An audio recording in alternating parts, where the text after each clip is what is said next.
ಪರ್ದಾ ಬಿರಿಯಾನಿ ರುಚಿ ಅಂತೂ ಸೂಪರ್ ಆಗಿರುತ್ತೆ. ಒಮ್ಮೆ ಮಾಡಿ ತಿಂದಿದ್ದೀರಾ ಅಂತಂದರೆ ಮತ್ತೆ ಮತ್ತೆ ಮಾಡಿ ತಿಂತೀರಾ, ಅಷ್ಟೊಂದು ಟೇಸ್ಟಿಯಾಗಿರುತ್ತೆ. ಸೊ ಖಂಡಿತ ಟ್ರೈ ಮಾಡಿ. ನಮಸ್ಕಾರ ವೀಕ್ಷಕರೇ, ನಾನು ನಿಮ್ಮ ಸೋಲ್ಜರ್ ವೈಫ್ ಅಮರ. ವಿಲೇಜ್ ಕುಕಿಂಗ್ ಗೋಲ್ಡ್ ಚಾನಲ್ಗೆ ಆತ್ಮೀಯವಾದಂತಹ ಸ್ವಾಗತ. ಇಲ್ಲಿ ನಾನು ಪರ್ದಾ ಬಿರಿಯಾನಿ ಮಾಡೋದಕ್ಕೆ ಅರ್ಧ ಕೆಜಿಯಷ್ಟು ಬಾಸುಮತಿ ರೈಸನ್ನು ತಗೊಂಡು ಚೆನ್ನಾಗಿ ವಾಶ್ ಮಾಡಿ ಇವನ್ನು 1 ಅವರ್ ನೆನೆಸಬೇಕಾಗುತ್ತೆ. ಈಗ ಚೆನ್ನಾಗಿ ಕ್ಲೀನ್ ಮಾಡಿ ವಾಶ್ ಮಾಡಿರುವಂತಹ ಅರ್ಧ ಕೆಜಿಯಷ್ಟು ಚಿಕನ್ ತಗೊಂಡು ಅದರಲ್ಲಿ ರುಚಿಗೆ ತಕ್ಕಷ್ಟು ಉಪ್ಪು, 1 ಟೇಬಲ್ ಸ್ಪೂನ್ ಅಷ್ಟು ಧನಿಯಾ ಪೌಡರ್, ಅರ್ಧ ಟೀ ಸ್ಪೂನ್ ಅಷ್ಟು ಬಿರಿಯಾನಿ ಮಸಾಲ ಅಥವಾ ಗರಂ ಮಸಾಲ ಪೌಡರ್, ನಂತರ ಅರ್ಧ ಟೀ ಸ್ಪೂನ್ ಅಷ್ಟು ಜೀರಿಗೆ ಪೌಡರ್, 1/4 ಟೀ ಸ್ಪೂನ್ ಅಷ್ಟು ಅರಸಿನ, 1 ಟೇಬಲ್ ಸ್ಪೂನ್ ಅಷ್ಟು ಕಾಶ್ಮೀರಿ ರೆಡ್ ಚಿಲ್ಲಿ ಪೌಡರ್. ಇದನ್ನ ಕಲರ್ ಮತ್ತು ಫ್ಲೇವರ್ಗೋಸ್ಕರ ಯೂಸ್ ಮಾಡ್ತಾ ಇದ್ದೀನಿ. ನಂತರ 1 ಟೀ ಸ್ಪೂನ್ ಅಷ್ಟು ಖಾರದ ಪುಡಿ, 4-5 ಏಲಕ್ಕಿಯನ್ನು ಈ ಥರ ಕುಟ್ಬಿಟ್ಟು ಇದರಲ್ಲಿ ಸೇರಿಸಿ ಚೆನ್ನಾಗಿ ಮಿಕ್ಸ್ ಮಾಡ್ಕೋಬೇಕಾಗತ್ತೆ. ಇಲ್ಲಿ ಖಾರದ ಪುಡಿಯನ್ನು ನಿಮ್ಮ ಖಾರಕ್ಕೆ ಅನುಗುಣವಾಗಿ ಸೇರಿಸಬಹುದು. ಈಗ 1 ಟೇಬಲ್ ಸ್ಪೂನ್ ಅಷ್ಟು ಶುಂಠಿ ಬೆಳ್ಳುಳ್ಳಿ ಪೇಸ್ಟನ್ನು ಸೇರಿಸಿ ಚೆನ್ನಾಗಿ ಮಿಕ್ಸ್ ಮಾಡಿ ನಂತರ 1 ಟೇಬಲ್ ಸ್ಪೂನ್ ಅಷ್ಟು ಆಯಿಲನ್ನು ಸೇರಿಸಿ ಅರ್ಧ ಕಪ್ ಅಷ್ಟು ಗಟ್ಟಿ ಮೊಸರನ್ನ ಸೇರಿಸಬೇಕಾಗತ್ತೆ. ತುಂಬಾ ಹುಳಿಯಾಗಿರ್ತಕ್ಕಂತಹ ಮೊಸರನ್ನ ತಗೋಬೇಡಿ, ಫ್ರೆಶ್ ಆಗಿರ್ತಕ್ಕಂತಹ ಗಟ್ಟಿ ಮೊಸರನ್ನ ತಗೊಂಡು ಚೆನ್ನಾಗಿ ಮಿಕ್ಸ್ ಮಾಡಿ. ನೋಡಿ, ಈ ತರ ಎಲ್ಲ ಪೀಸಸ್ಗೂ ಚೆನ್ನಾಗಿ ಕೋಟ್ ಮಾಡಬೇಕಾಗತ್ತೆ. ಈಗ ಇದನ್ನ 1 ಅವರ್ ನೆನೆಯಕ್ಕೆ ಬಿಡೋಣ. ಈಗ ಫ್ರೈಡ್ ಆನಿಯನ್ಸ್ ಅನ್ನ ಪ್ರಿಪೇರ್ ಮಾಡ್ಕೊಳ್ಳೋದಕ್ಕೆ ನೋಡಿ, ನಾನು 4 ಈರುಳ್ಳಿಯನ್ನು ತಗೊಂಡು ಈ ತರ ಸ್ಲೈಸಸ್ ಆಗಿ ಎಲ್ಲ ಒಂದೇ ಸಮವಾಗಿ ಕಟ್ ಮಾಡ್ಕೋಬೇಕಾಗುತ್ತೆ. ಒಂದು ತೆಳುವಾಗಿ ಒಂದು ದಪ್ಪಗೆ ಆ ತರ ಕಟ್ ಮಾಡ್ಕೋಬಾರ್ದು. ಈಗ 1 ಕಪ್ ಅಷ್ಟು ಆಯಿಲ್ ಅನ್ನ ಸೇರಿಸಿ ಆಯಿಲ್ ಬಿಸಿ ಆದ್ಮೇಲೆ ಆನಿಯನ್ ಸ್ಲೈಸಸ್ ಅನ್ನ ಸೇರಿಸಿ ಚೆನ್ನಾಗಿ ಮಿಕ್ಸ್ ಮಾಡ್ತಾ ಫ್ರೈ ಮಾಡ್ಕೋಬೇಕಾಗುತ್ತೆ. ಇವು ಫ್ರೈ ಆಗ್ತಾ ಇರಲಿ ಅಷ್ಟರಲ್ಲಿಗೆ ನಾವು ಪರ್ದಾ ಪ್ರಿಪೇರ್ ಮಾಡ್ಕೊಳ್ಳೋದಕ್ಕೆ 2 ಕಪ್ ಅಷ್ಟು ಮೈದಾ ಹಿಟ್ಟನ್ನು ತಗೊಂಡು ಅದರಲ್ಲಿ ಅರ್ಧ ಟೀ ಸ್ಪೂನ್ ಅಷ್ಟು ಸಕ್ಕರೆ, ಅರ್ಧ ಟೀ ಸ್ಪೂನ್ ಅಷ್ಟು ಉಪ್ಪನ್ನು ಸೇರಿಸಿ ಈ ತರ ಡ್ರೈ ಮಿಕ್ಸ್ ಮಾಡ್ಕೋಬೇಕಾಗತ್ತೆ. ನಂತರ 2 ಟೇಬಲ್ ಸ್ಪೂನ್ ಅಷ್ಟು ಗಟ್ಟಿ ಮೊಸರು ಹಾಗೆ 1/4 ಟೀ ಸ್ಪೂನ್ ಅಷ್ಟು ಬೇಕಿಂಗ್ ಸೋಡಾವನ್ನು ಸೇರಿಸಿ ಚೆನ್ನಾಗಿ ಮಿಕ್ಸ್ ಮಾಡ್ಕೋಬೇಕಾಗುತ್ತೆ. ನೋಡಿ, ಈ ತರ ಮಿಕ್ಸ್ ಮಾಡುವಾಗ ಇದು ನೊರೆ ತರ ಫಾರ್ಮ್ ಆಗುತ್ತೆ. ಈಗ ಇದನ್ನ ನಾವು ಚೆನ್ನಾಗಿ ಮಿಕ್ಸ್ ಮಾಡ್ಕೋಬೇಕಾಗತ್ತೆ. ಈ ತರ ಮಿಕ್ಸ್ ಮಾಡ್ಕೊಂಡಿದ್ದಾದ್ಮೇಲೆ ನೋಡಿ, ಸ್ವಲ್ಪ ಸ್ವಲ್ಪ ನೀರನ್ನ ಸೇರಿಸ್ತಾ ಚಪಾತಿ ಹಿಟ್ಟನ್ನ ಅದಕ್ಕೆ ಮಿಕ್ಸ್ ಮಾಡ್ಕೋಬೇಕು. ಸೊ ಒಂದೇ ಸಮನೆ ಜಾಸ್ತಿ ನೀರನ್ನು ಹಾಕಿಬಿಟ್ರೆ ಇದು ತೆಳುವಾಗುವಂತಹ ಚಾನ್ಸಸ್ ಇರುತ್ತೆ. ಹಾಗಾಗಿ ಸ್ವಲ್ಪ ಸ್ವಲ್ಪ ನೀರನ್ನು ಸೇರಿಸ್ತಾ ನೋಡಿ ಚಪಾತಿ ಹಿಟ್ಟನ್ನ ಅದಕ್ಕೆ ಮಿಕ್ಸ್ ಮಾಡ್ಕೊಂಡಿದ್ದಾದ್ಮೇಲೆ ಫೈನಲ್ ಆಗಿ ಸ್ವಲ್ಪ ಆಯಿಲನ್ನು ಸೇರಿಸಿ ಮತ್ತೊಮ್ಮೆ ಚೆನ್ನಾಗಿ ಈ ಥರ ಮಿಕ್ಸ್ ಮಾಡಿ ಈ ಥರ ಚೆನ್ನಾಗಿ ಮಿಕ್ಸ್ ಮಾಡಿದ್ದಾದ್ಮೇಲೆ ಇದನ್ನು 10 ನಿಮಿಷ ನೆನೆಯೋದಕ್ಕೆ ಬಿಡೋಣ. ನೋಡಿ, ಇಲ್ಲಿ ಫ್ರೈಡ್ ಆನಿಯನ್ಸ್ ಕೂಡ ಫ್ರೈ ಆಗ್ತಾ ಇದೆ. ಇದರಲ್ಲಿ ನಾನು 1/4 ಟೀ ಸ್ಪೂನ್ ಅಷ್ಟು ಸಾಲ್ಟನ್ನು ಸೇರಿಸಿದ್ದೀನಿ. ಸಾಲ್ಟ್ ಏನಕ್ಕೆ ಸೇರಿಸಿದ್ದೀನಿ ಅಂತಂದರೆ ಈ ಬೇಗ ಫ್ರೈ ಆಗುತ್ತೆ, ಹಾಗೆ ಕಲರ್ ಕೂಡ ಚೇಂಜ್ ಆಗುತ್ತೆ. ಹಾಗಾಗಿ ಸಾಲ್ಟನ್ನು ಸೇರಿಸಿದ್ದೀನಿ. ನೋಡಿ, ಸ್ವಲ್ಪ ತಾದ್ಮೇಲೆ ಫ್ರೈಡ್ ಆನಿಯನ್ಸ್ ರೆಡಿ ಆಯಿತು. ಈಗ ಅರ್ಧದಷ್ಟು ಫ್ರೈಡ್ ಆನಿಯನ್ಸನ್ನು ನಾನು ಸಪ್ರೇಟ್ ಮಾಡ್ಕೊತಾ ಇದ್ದೀನಿ. ಹಾಗೆ ಉಳಿದಂತಹ ಫ್ರೈಡ್ ಆನಿಯನ್ಸಲ್ಲಿ ನಾವು ಮೊದಲೇ ಮ್ಯಾರಿನೇಟ್ ಮಾಡ್ಕೊಂಡು ಇಟ್ಟಿರುವಂತಹ ಚಿಕನನ್ನು ಸೇರಿಸಿ ಚೆನ್ನಾಗಿ ಮಿಕ್ಸ್ ಮಾಡ್ತಾ ಫ್ರೈ ಮಾಡ್ಕೋಬೇಕಾಗುತ್ತೆ. ನೋಡಿ, ಈ ಆನಿಯನ್ಸ್ ಜೊತೆ ಚಿಕನನ್ನು ಫ್ರೈ ಮಾಡ್ಕೊಳ್ಳೋದ್ರಿಂದ ಇದರ ರುಚಿ ಡಬಲ್ ಆಗುತ್ತೆ, ಸಖತ್ತಾಗಿರುತ್ತೆ. ನೋಡಿ, ಕರೆಕ್ಟಾಗಿ ಒಂದು 10 ನಿಮಿಷ ಆದಮೇಲೆ ಇದನ್ನು ಓಪನ್ ಮಾಡಿ ನೋಡೋಣ. 10 ನಿಮಿಷ ಆದಮೇಲೆ ನೋಡಿ, ಚಿಕನ್ 60% ಅಷ್ಟು ಬೆಂದಿದೆ. ಈಗ ಇದರಲ್ಲಿ ನಾವು 1 ಕಪ್ ಅಷ್ಟು ನೀರನ್ನು ಸೇರಿಸಿ ಚಿಕನನ್ನು ಚೆನ್ನಾಗಿ ಸಾಫ್ಟಾಗಿ ಬೇಯಿಸ್ಕೋಬೇಕಾಗತ್ತೆ. ಪರ್ದಾ ಬಿರಿಯಾನಿಗೆ ಅಂತೆಲ್ಲ ನಾವು ಡಿಫ್ರೆಂಟಾಗಿ ಚಿಕನನ್ನು ಫ್ರೈ ಮಾಡಿಕೊಂಡು ತಿನ್ನಬೇಕು ಅಂತಂದರೆ ಈ ಥರ ಫ್ರೈ ಮಾಡ್ಕೊಂಡು ಕೂಡ ತಿನ್ಬೋದು. ಸಖತ್ತಾಗಿರುತ್ತೆ ಟೇಸ್ಟ್ ಅಂತೂ. ಸೊ ಬೇಕಾದರೆ ನೀವು ಟ್ರೈ ಮಾಡಿ ನೋಡಿ, ತುಂಬ ಚೆನ್ನಾಗಿರುತ್ತೆ. ಸೊ ಮತ್ತೆ ಬಂದು ನೀವು ಕಾಮೆಂಟ್ ಮಾಡ್ತೀರಾ, ಅಷ್ಟೊಂದು ಪರ್ಫೆಕ್ಟಾಗಿ ಬರುತ್ತೆ.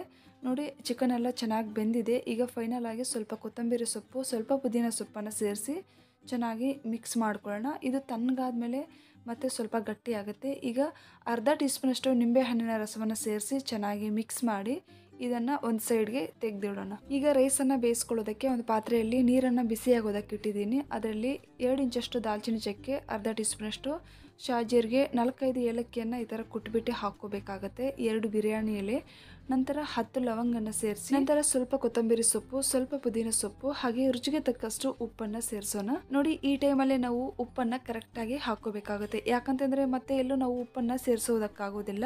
ಹಾಗಾಗಿ ಉಪ್ಪು ಕಡಿಮೆ ಇದ್ದರೆ ಹಾಕ್ಕೊಳ್ಳಿ, ಕರೆಕ್ಟಾಗಿದ್ದರೆ ಹಾಕುವಷ್ಟೇನಿಲ್ಲ. ನೋಡಿ, ನೀರು ಚೆನ್ನಾಗಿ ಕುದೀತಾ ಇದೆ, ಫ್ಲೇವರ್ಸ್ ಎಲ್ಲ ಬಿಟ್ಕೊಂಡಿದೆ. ಈಗ ನಾವು 1 ಅವರ್ ಮುಂಚೆ ನೆನೆಸಿರುವಂತಹ ಬಾಸುಮತಿ ರೈಸನ್ನು ಸೇರಿಸಿ ಚೆನ್ನಾಗಿ ಮಿಕ್ಸ್ ಮಾಡ್ಕೋಬೇಕಾಗತ್ತೆ. ರೈಸನ್ನು ಓವರಾಗಿ ಮಿಕ್ಸ್ ಮಾಡಬಾರ್ದು. ಓವರಾಗಿ ಮಿಕ್ಸ್ ಮಾಡಿದ್ರೆ ರೈಸ್ ಮುರಿದೋಗುವಂತಹ ಚಾನ್ಸಸ್ ಇರುತ್ತೆ. ನೋಡಿ, ಸ್ವಲ್ಪ ತಾದ್ಮೇಲೆ ರೈಸ್ ಚೆನ್ನಾಗಿ ಬೇಯ್ತಾ ಇದೆ. ಈಗ ಇದರಲ್ಲಿ ನಾವು ಅರ್ಧ ಟೀ ಸ್ಪೂನ್ ಅಷ್ಟು ನಿಂಬೆ ಹಣ್ಣಿನ ರಸವನ್ನು ಸೇರಿಸೋಣ. ನಿಂಬೆ ಹಣ್ಣಿನ ರಸವನ್ನು ಸೇರಿಸೋದ್ರಿಂದ ರೈಸ್ ವೈಟ್ ಆಗುತ್ತೆ, ಹಾಗೆ ಸಾಫ್ಟಾಗಿ ಕೂಡ ಆಗುತ್ತೆ. ನೋಡಿ, ರೈಸ್ ಚೆನ್ನಾಗಿ ಬೆಂದಿದೆ. ಈಗ ಗಂಜಿಯಿಂದ ಇದನ್ನು ಸಪ್ರೇಟ್ ಮಾಡ್ಕೋಬೇಕು. ಈ ಥರ ಸಪ್ರೇಟ್ ಮಾಡ್ಕೊಳ್ಳೋದಕ್ಕೆ ನಾನು ಒಂದು ಸ್ಟ್ರೈನರಲ್ಲಿ ಹಾಕ್ತಾಯಿದ್ದೀನಿ. ಸ್ವಲ್ಪನೂ ಇದರಲ್ಲಿ ನೀರಿನ ಅಂಶ ಇರಬಾರ್ದು, ಅಂದರೆ ಗಂಜಿ ಇರಬಾರ್ದು. ರೈಸ್ ಉದುರುದ್ರಾಗಿರಬೇಕು. ರೈಸ್ ಯಾವ ಥರ ಬೆಂದಿರಬೇಕು ಅಂತಂದರೆ ಇನ್ನು 5 ನಿಮಿಷ ಇದ್ದರೆ ಇದು ಬೆಂದೋಗುತ್ತೆ ಅನ್ನೋ ಟೈಮಲ್ಲಿ ನಾವು ಇದನ್ನು ಸಪ್ರೇಟ್ ಮಾಡಿ ಒಂದು ಸೈಡ್ಗೆ ಇಟ್ಟು ಈಗ ಒಂದು ಬಾಣಲೆ ತಗೊಳ್ಳೋಣ. ನೋಡಿ, ಈ ಬಾಣಲೆ ಎಷ್ಟು ಅಗಲ ಇದೆಯೋ ಅದಕ್ಕಿಂತ ಡಬಲ್ ಸೈಜ್ ಚಪಾತಿಯನ್ನು ಪ್ರಿಪೇರ್ ಮಾಡ್ಕೋಬೇಕಾಗತ್ತೆ. ಈಗ ಇದರಲ್ಲಿ ನಾವು 2 ಟೇಬಲ್ ಸ್ಪೂನಷ್ಟು ತುಪ್ಪವನ್ನು ಆ್ಯಡ್ ಮಾಡಿ 4 ಕಡೆ ಚೆನ್ನಾಗಿ ಕೋಟ್ ಮಾಡ್ಕೋಬೇಕಾಗತ್ತೆ. ಸೊ ತುಪ್ಪ ಎಷ್ಟು ಜಾಸ್ತಿ ಹಾಕಿದ್ರೆ ಅಷ್ಟು ಚೆನ್ನಾಗಿ ಪರ್ದ ರೋಸ್ಟ್ ಆಗುತ್ತೆ. ಸೊ ತಿನ್ನೋದಕ್ಕೆ ಕೂಡ ತುಂಬ ಚೆನ್ನಾಗಿರುತ್ತೆ. ಹಾಗಾಗಿ ಆದಷ್ಟು ತುಪ್ಪವನ್ನು ಜಾಸ್ತಿ ಹಾಕ್ಕೊಂಡ್ರೆ ಒಳ್ಳೆಯದು. ಈಗ ನಾವು ಬಾದಾಮಿಯಿಂದ ಇದನ್ನು ಡೆಕೋರೇಷನ್ ಮಾಡ್ಕೊಳ್ಳೋಣ. ಈಗ ಇದನ್ನು ಒಂದು ಸೈಡ್ಗೆ ಇಡೋಣ. ನೋಡಿ, ಇಲ್ಲಿ ಹಿಟ್ಟು ಕೂಡ ತುಂಬ ಚೆನ್ನಾಗಿ ನೆಂದಿದೆ, ಚೆನ್ನಾಗಿ ಉಬ್ಬಿ ಬಂದಿದೆ. ನಾವು ಬೇಕಿಂಗ್ ಪೌಡರನ್ನು ಹಾಕಿರೋದ್ರಿಂದ ಚೆನ್ನಾಗಿ ಉಬ್ಬಿ ಬಂದಿದೆ. ಈಗ ಇದನ್ನು ನಾವು ರೋಲ್ ಮಾಡ್ಕೋಬೇಕಾಗತ್ತೆ. ಒಂದು ದೊಡ್ಡದಾಗಿರ್ತಕ್ಕಂತಹ ಪ್ಲೇಟ್ ತಗೊಂಡು ಸ್ವಲ್ಪ ಮೈದಾ ಹಿಟ್ಟನ್ನು ಈ ಥರ ಸಿಂಪಡಿಸ್ಕೊಂಡು ನೋಡಿ ಇದನ್ನು ರೋಲ್ ಮಾಡ್ಕೋಬೇಕಾಗತ್ತೆ. ತುಂಬ ತೆಳುವಾಗಿ ರೋಲ್ ಮಾಡ್ಕೋಬಾರ್ದು, ಹಾಗಂತ ತುಂಬ ಮಂದವಾಗಿಯೂ ಇರಬಾರ್ದು. ನಾವು ಚಪಾತಿ ರೋಲ್ ಮಾಡ್ಕೊತೀವಲ್ವ, ಅದಕ್ಕಿಂತ ಸ್ವಲ್ಪ ಮಂದವಾಗಿದ್ದರೆ ಸರೋಗುತ್ತೆ. ನೋಡಿ, ಇಲ್ಲಿ ನಾನು ತೋರಿಸ್ತಿದ್ದೀನಿ. ಈ ಥರ ಇಷ್ಟು ದಪ್ಪಕ್ಕಿದ್ರೆ ಸಾಕಾಗುತ್ತೆ. ಸೊ ಇದು ಮೈದಾ ಆಗಿರೋದ್ರಿಂದ ಹಿಗ್ಗುತ್ತೆ, ಟೆನ್ಷನ್ ತಗೊಳ್ಳುವಂಥ ಅವಶ್ಯಕತೆ ಏನಿಲ್ಲ. ನೋಡಿ, ಈ ಥರ ಸೆಂಟ್ರಿಗೆ ಫೋಲ್ಡ್ ಮಾಡ್ಕೊಳ್ಳಿ. ಯಾಕಂತಿದ್ರೆ ಇದು ದೊಡ್ಡ ಚಪಾತಿ ಆಗಿರೋದ್ರಿಂದ ಸೊ ಇದನ್ನು ಫೋಲ್ಡ್ ಮಾಡ್ಕೊಳ್ಳೋದಕ್ಕೆ ನಿಮಗೆ ಕಷ್ಟ ಅಂತ ಅನಿಸ್ಬೋದು. ಈ ಥರ ಫೋಲ್ಡ್ ಮಾಡಿಕೊಂಡು ನೋಡಿ, ಈ ಥರ ಸೆಂಟ್ರಿಗಿಟ್ಟು ಇದನ್ನು ನೋಡಿ 4 ಕಡೆ ಸಮವಾಗಿರೋ ಥರ ನೋಡ್ಕೋಬೇಕು. ಇದು ಮೈದಾ ಆಗಿರೋದ್ರಿಂದ ಹಿಗ್ಗುತ್ತೆ, ಟೆನ್ಷನ್ ತಗೊಳ್ಳುವಂಥ ಅವಶ್ಯಕತೆ ಏನಿಲ್ಲ. ಆದರೆ ಜಾಸ್ತಿ ಎಳಿಯೋಕ್ಕೆ ಹೋದ್ರೂ ಇದು ಹೋಲ್ಸ್ ಆಗಿಬಿಡುತ್ತೆ. ಸೊ ನೋಡಿಕೊಂಡು ಅದಕ್ಕೆ ಚಪಾತಿಯನ್ನು ಸ್ವಲ್ಪ ಮಂದವಾಗಿ ಇಟ್ಟಿರಬೇಕು. ನೋಡಿ, ಇದು ಕರೆಕ್ಟಾಗಿದೆ. ಈಗ ನಾವು ಮೊದಲೇ ಪ್ರಿಪೇರ್ ಮಾಡ್ಕೊಂಡಿಟ್ಟಿರುವಂತಹ ರೈಸನ್ನು ಇದರಲ್ಲಿ ಸೇರಿಸೋಣ. ಸೊ 1 ಲೇಯರಷ್ಟು ರೈಸನ್ನು ಸೇರಿಸೋಣ. ಈ ಥರ ರೈಸನ್ನು ಸೇರಿಸಿದಾದ್ಮೇಲೆ ಇದನ್ನು ಈ ಥರ ಲೆವೆಲ್ ಮಾಡ್ಕೋಬೇಕು. ನಂತರ ಸ್ವಲ್ಪ ಫ್ರೈಡ್ ಆನಿಯನ್ಸ್, ಸ್ವಲ್ಪ ಕೊತ್ತಂಬರಿ ಸೊಪ್ಪು, ಸ್ವಲ್ಪ ಪುದೀನ ಸೊಪ್ಪನ್ನು ಸೇರಿಸೋಣ. ಈಗ ನಾವು ಮೊದಲೇ ಪ್ರಿಪೇರ್ ಮಾಡ್ಕೊಂಡಿಟ್ಟಿರುವಂತಹ ಚಿಕನನ್ನು 1 ಲೇಯರ್ ಆಗಿ ಹಾಕ್ಕೋಬೇಕಾಗತ್ತೆ. ಸೊ ನಾವೆಷ್ಟು ಚಿಕನನ್ನು ಪ್ರಿಪೇರ್ ಮಾಡ್ಕೊಂಡಿದ್ದೀವೋ ಅಷ್ಟು ಚಿಕನನ್ನು ಹಾಕ್ಕೊಂಡ್ಬಿಡೋಣ 1 ಲೇಯರ್ ಆಗಿ. ನೋಡ್ಕೋಬೇಕಾಗತ್ತೆ, ಬಾಣಲೆ ಸೈಜ್ ಎಷ್ಟಿದ್ರೆ ಅಷ್ಟೇ ಹಾಕ್ಕೋಬೇಕು. ಜಾಸ್ತಿ ಹಾಕ್ಕೊಂಡ್ರೆ ಇದನ್ನು ದಮ್ ಮಾಡ್ಕೊಳ್ಳೋದಕ್ಕೆ ಪ್ರಾಬ್ಲಮ್ ಆಗ್ಬೋದು. ಈಗ ಉಳಿದಂತಹ ರೈಸನ್ನು ಕೂಡ ಈ ಥರ ಮೇಲ್ಗಡೆಯಿಂದ ಹಾಕ್ಕೋಬೇಕಾಗತ್ತೆ. ನಂತರ ಸ್ವಲ್ಪ ಫ್ರೈಡ್ ಆನಿಯನ್ಸ್, ಸ್ವಲ್ಪ ಕೊತ್ತಂಬರಿ ಸೊಪ್ಪು, ಸ್ವಲ್ಪ ಪುದೀನ ಸೊಪ್ಪು, ಫುಡ್ ಕಲರನ್ನು ಯೂಸ್ ಮಾಡ್ತಾಯಿದ್ದೀನಿ. ನಿಮ್ಗೆ ಬೇಕಂತಂದರೆ ಫುಡ್ ಕಲರನ್ನು ಹಾಕ್ಕೋಬೋದು, ಇಲ್ಲ ಅಂತಂದರೆ ಸ್ಕಿಪ್ ಮಾಡ್ಬೋದು. ಈಗ ನಾವು ಈ ಚಪಾತಿಯನ್ನು ನಿಧಾನವಾಗಿ ಎಳ್ಕೊಂಡು 4 ಕಡೆ ಇದನ್ನು ಜಾಯಿಂಟ್ ಮಾಡ್ಕೋಬೇಕಾಗತ್ತೆ. ಸೊ ಅದಕ್ಕೆ ಹೇಳಿದ್ದು ತುಂಬ ತೆಳುವಾಗಿ ಮಾಡ್ಕೋಬಾರ್ದು, ಯಾಕಂತಂದರೆ ಹೋಲ್ಸ್ ಆಗುವಂತಹ ಚಾನ್ಸಸ್ ಇರುತ್ತೆ. ಸೊ ನೋಡಿ, ನಿಧಾನವಾಗಿ ಈ ಥರ ಎಳ್ಕೊಂಡು ನಾವು ನೀಟಾಗಿ ಕವರ್ ಮಾಡ್ಕೋಬೇಕು. ಇದು ಮೆತ್ಕೊಳ್ಳಿಲ್ಲ ಅಂತಂದರೆ ಸ್ವಲ್ಪ ನೀರನ್ನು ಅಪ್ಲೈ ಮಾಡ್ಕೊಳ್ಳಿ, ಮೆತ್ಕೊಂಡ್ಬಿಡುತ್ತೆ. ನೋಡಿ, ಎಲ್ಲಿಯೂ ಓಪನ್ ಇರಬಾರ್ದು. ನೀಟಾಗಿ ಇದನ್ನು ಕವರ್ ಮಾಡ್ಕೊಂಡಿದ್ದಾದಮೇಲೆ ಈಗ ಮೀಡಿಯಮ್ ಟು ಲೋ ಫ್ಲೇಮ್ನಲ್ಲಿ ಆ ಕಡೆ ಒಂದು 6 ನಿಮಿಷ, ಈ ಕಡೆ ಒಂದು 6 ನಿಮಿಷ ನಾವು ದಮ್ ಮಾಡಿಕೊಂಡ್ರೆ ಸಾಕಾಗುತ್ತೆ. ನೋಡಿ, ಕರೆಕ್ಟಾಗಿ 6 ನಿಮಿಷ ಆಗಿದೆ. ಈಗ ಮತ್ತೊಂದು ಪ್ಯಾನ್ ತಗೊಂಡು ಇದನ್ನು ಉಲ್ಟಾ ಮಾಡ್ಕೋಬೇಕು. ಒಂದು ವೇಳೆ ಈ ಥರ ಪ್ಯಾನ್ ಇಲ್ಲ ಅಂತಂದರೆ ದೋಸೆ ತವಾ ಕೂಡ ಯೂಸ್ ಮಾಡ್ಬೋದು. ಪ್ಯಾನ್ಗಿಂತ ದೋಸೆ ತವಾ ಆದರೆ ಇನ್ನೂ ಬೆಟರ್, ಯಾಕಂತಂದರೆ ಇದನ್ನು ಉಲ್ಟಾ ಮಾಡ್ಕೊಳ್ಳೋದಕ್ಕೆ ಈಸಿ ಆಗುತ್ತೆ. ನೋಡಿ, ಇದು ಸ್ವಲ್ಪ ಸೈಡು ಹೋಯಿತು. ಈಗ ಇದನ್ನು ನಾನು ಸರಿ ಮಾಡ್ತಿದ್ದೀನಿ. ಜಸ್ಟ್ ಈಗಂದರೆ ನೋಡಿ, ಅದು ಸರಿ ಹೋಯಿತು.